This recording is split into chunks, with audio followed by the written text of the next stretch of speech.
प्रिय आत्मन, कृष्ण जन्माष्टमी के अवसर पर मैं आप सभी को बहुत बहुत मुबारकबाद देता हूँ, बहुत बहुत शुभकामनाएं करता हूँ। भगवान कृष्ण की जन्माष्टमी, उनके जन्मदिन के अवसर पर आज जो सांस्कृतिक कार्यक्रम की प्रस्तुति हुई वो अपने आप में बेमिसाल थी, और जिस ढंग से आचार्य आलोक ने उसका संचालन किया वो काबिल तारीफ़ है।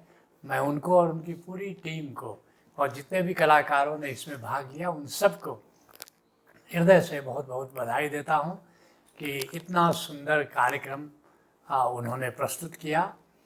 वास्तव में भगवान जो कृष्ण का जो जीवन है अपने आप में बहुत ही प्रेरणादायी है, और ओशो कहते हैं कि कृष्ण इस पूरी धरती पर एक अकेले व्यक्तित्व है जो हमेशा उत्सवपूर्ण ज़िंदगी जीते हैं। तो बहुत कुछ हम कृष्ण के जीवन से सीख सकते हैं।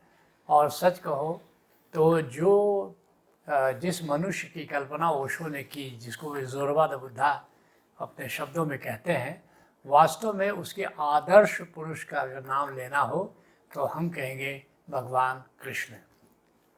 भगवान कृष्ण एक ऐसे उदाहरण है कि जीवन में तमाम चुनौतियों के बावजूद भी हम उत्सवपूर्ण जीवन जी सकते हैं, क्योंकि कृष्ण से ज़्यादा चुनौतियों का सामना शायद ही किसी ने किया। राम ने चुनौतियों का सामना किया, लेकिन जन्म से चुनौतियों का सामना नहीं किया।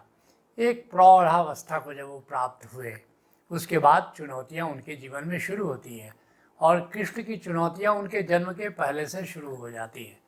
तो ये एक बहुत बड़ी चुनौती है, बहुत बड़ा एक जीवन कला है कि क्या हम चुनौतियों के बीच उत्सवपूर्ण जीवन जी सकते हैं अथवा नहीं। और मुश्किल ये है कि जो सृष्टि का पूरा डिज़ाइन है ये चुनौती पर आधारित है। आजकल यूट्यूब का ज़माना है, आप जंगल का वर्णन देखते होंगे, जंगल के दृश्य देखते होंगे, और वहाँ किस तरह जो जंगल में जीव रहते हैं एक दूसरे से किस तरह खतरा है, किस तरह की चुनौतियाँ हैं, उन चुनौतियों के बीच वो जीते हैं। मैं नहीं समझता कि मनुष्य के जीवन में उतनी ज़्यादा चुनौतियां हैं जितना वन्य जीवों के जीवन में चुनौतियां हैं। तो असली बात यह है कि चुनौतियां तो रहेंगी। आप देखेंगे तमाम चुनौतियां हैं, किसी को आर्थिक चुनौतियां हैं, किसी को पारिवारिक चुनौतियां हैं, किसी को सामाजिक चुनौतियां हैं, और किसी को आप देखते हैं धार्मिक चुनौतियां हैं, मजहबों की चुनौतियां हैं, तालिबान की चुनौतियां हैं। तो ये पूरे संसार में चुनौतियां ही चुनौतियां हैं। लेकिन अगर कृष्ण एक छोटा सा सूत्र देते हैं, और वो जीवन में क्रांतिकारी सूत्र है। वह क्या सूत्र है? कर्मण्येवाधिकारस्ते मा फलेषु कदाचन। अगर आप फल की चिंता करते रहेंगे तब आप कभी खुश नहीं रह पाएंगे। क्यों? क्योंकि आपके जीवन में हमेशा सफलता नहीं मिलेगी, आपके जीवन में हमेशा अनुकूलता घटित नहीं होगी। तो अगर आप विचार करेंगे कि क्या प्रतिकूलताएं घट सकती हैं, तब आप कभी हंस नहीं पाएंगे। लेकिन अगर आप विचार करेंगे कि इतनी चुनौतियों के बावजूद हम इतना सुंदर जीवन जी रहे हैं, हमारे इतना परिवार है, इतने मित्र हैं, और अगर इसका, जिसको ओटमैन कहता है काउंट योर ब्लेसिंग्स, अगर इसको आप देखते हैं तो निश्चित रूप से आप अपने जीवन को उत्सवपूर्ण बनाएंगे। इसी को कई तरह से संतों ने कहा है। स्वयं ओशो कहते हैं लिव नाउ एंड हियर। अगर अभी और यहीं के जीवन पर आप ध्यान दें तो फिर जीवन में उत्सव है। अगर आप कल के जीवन पर विचार करने लगेंगे, कल की चुनौतियों पर विचार करने लगेंगे, कल के संघर्ष पर विचार करने लगेंगे, तो फिर तो आप अपने जीवन को उत्सवपूर्ण नहीं बना सकते। जीसस के बारे में कहा जाता है कि जीसस कभी हंसे नहीं। क्यों? वो कहते थे कि जब तक एक भी व्यक्ति दुखी है मैं कैसे हंस सकता हूँ। लेकिन कृष्ण कहते हैं कि तमाम चुनौतियों के बावजूद जीवन उत्सव है, और आज अगर इस पल को देखो तो हंसने के सिवा और जीवन में करने को कुछ बाकी नहीं है। अगर वर्तमान को देखो तो जीवन में हंसी है, वर्तमान को देखो तो जीवन उत्सव है, वर्तमान को देखो तो हाय पर नज़र रहेगी। अगर तुम भूत को देखो भविष्य को देखो तो नज़र नहीं पर चली जाती है। तो कृष्ण के जीवन से हम अवश्य सीखें। और देखो खास करके अब आपके जीवन, हम सब के जीवन में हम किस तरह सदगुरु से जुड़े हैं, परम गुरु से जुड़े हैं, संतों से जुड़े हैं, अवतारों से जुड़े हैं, तीर्थंकरों पैगंबरों से जुड़े हैं। और जुड़ करके हम अपने जीवन में कितने धन्यभागी हैं कि हमने जाना परमात्मा के मूल रूप ओंकार को जाना, आत्मा को जाना, परमात्मा को जाना।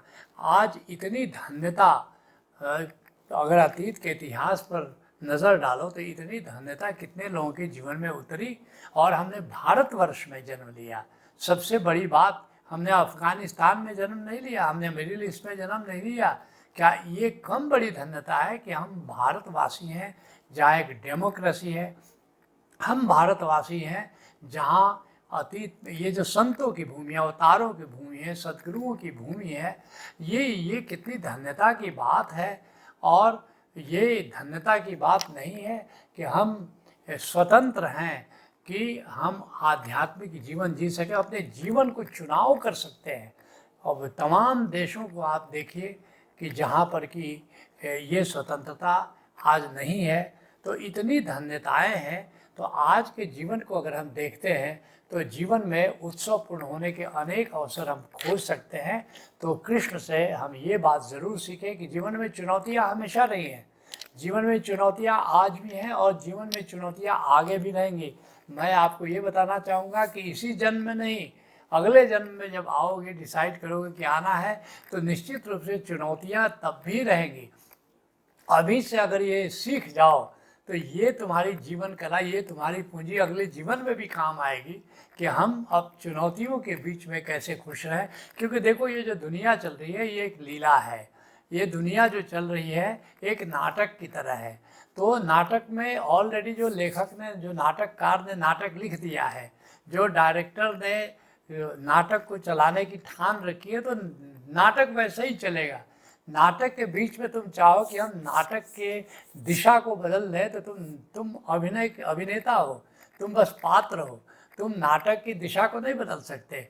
और ये बात बिल्कुल अनुभव की बात है। ये बात इसको खूब इस पर हमने मनन किया, उस आधार पर मैं तुमको कह रहा हूँ कि अस्तित्व इसको दिशा दिए हुए है। ये उसी दिशा में दुनिया चल रही है, घटनाएं उसी तरह घट रही हैं जिस तरह नाटककार ने, परमात्मा ने इसको डिजाइन किया है, निर्मित किया है।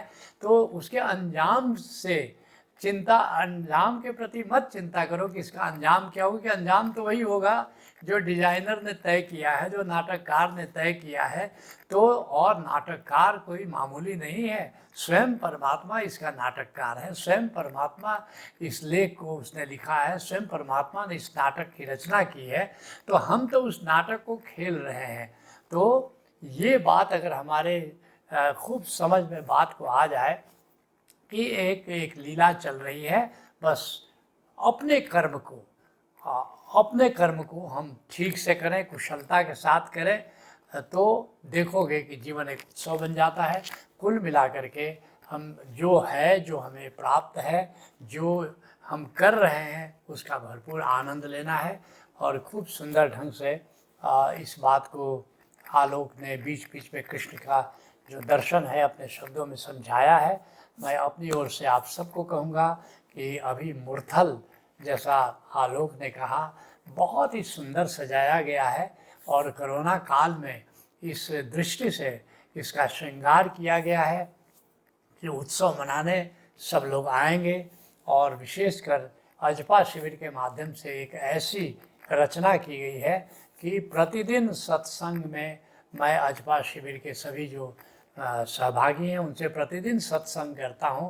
और अजपा शिविर ही नहीं, जीवन के अनेक आयामों पर उनसे चर्चा करता हूं और कई अध्यात्म के आयामों पर चर्चा करता हूं। और एक बहुत ही सुंदर वहाँ समा बनती है। और प्रतिदिन हमारे नए नए मित्र भी आ रहे हैं। कोई 3 दिन के लिए आ रहा है, कोई 4 दिन के लिए, कोई 6 दिन के लिए।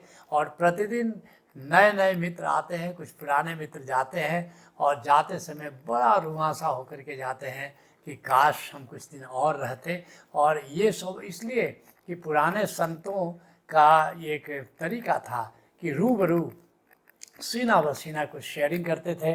तो रोज़ रोज़ करीब करीब ये रोज़ सीना ब सीना ये घटना घट रही है। तो आपके पास जितना भी समय है, 3 दिन सही है तो चलो 3 दिन के लिए ही आ जाओ। तो और देखो कि वास्तव में मूर्थल कैसे वृंदावन बन गया है और नित्य प्रतिदिन सुंदर होता जा रहा है।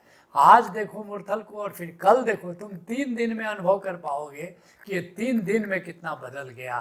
तो इतना उत्सव, इतना उमंग या इतना आनंद, तो और ये जो ऊर्जा क्षेत्र है इसको अनुभव करने के लिए सबको निमंत्रण देना चाहता हूँ। विशेषकर 23 सितंबर आ रहा है तो अपने प्रोग्राम ज़रूर बनाओ, पहले भी बनाओ, बाद में भी बनाओ।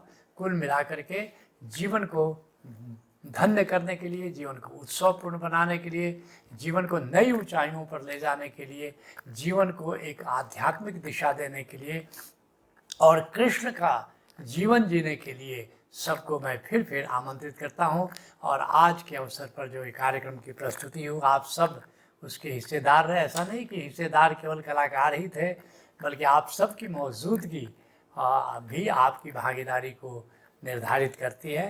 तो आप सबको, जितने लोगों ने इसमें भाग लिया, उन सबको बहुत बहुत धन्यवाद देता हूँ और शुभकामनाएं करता हूँ कि आपकी जन्माष्टमी नहीं, आपका जीवन ऐसे ही धन्यता से भर जाए, जिसके लिए सारे संतों ने, सारे अवतारों ने जिसके लिए प्रयत्न किया, जिस सत्धर्म की स्थापना की, उस सत्धर्म की स्थापना में हम आगे भी योगदान देते रहेंगे। और कृष्ण का और सारे संतों के सपनों को पूरा करने में ओशो धारा की एक बहुत बड़ी भागीदारी है। और ये भागीदारी भी, ये नाटक भी सुनियोजित किया गया है। जो नाटक अस्तित्व ने लिखा है, उस नाटक में ओशो धारा की भागीदारी को भी सुनियोजित किया है। और हम सब धन्य हैं कि हम सब इतना सौभाग्य लेकर के आए हैं कि हमको इतनी सुंदर भूमिका दी गई है, इतनी सुंदर भागीदारी की भूमिका दी गई है। तो इस धन्यता के साथ फिर आपको धन्यवाद देता हूँ और अपनी शुभकामनाएं अर्पित करता हूँ। हरि ओम तत्सत।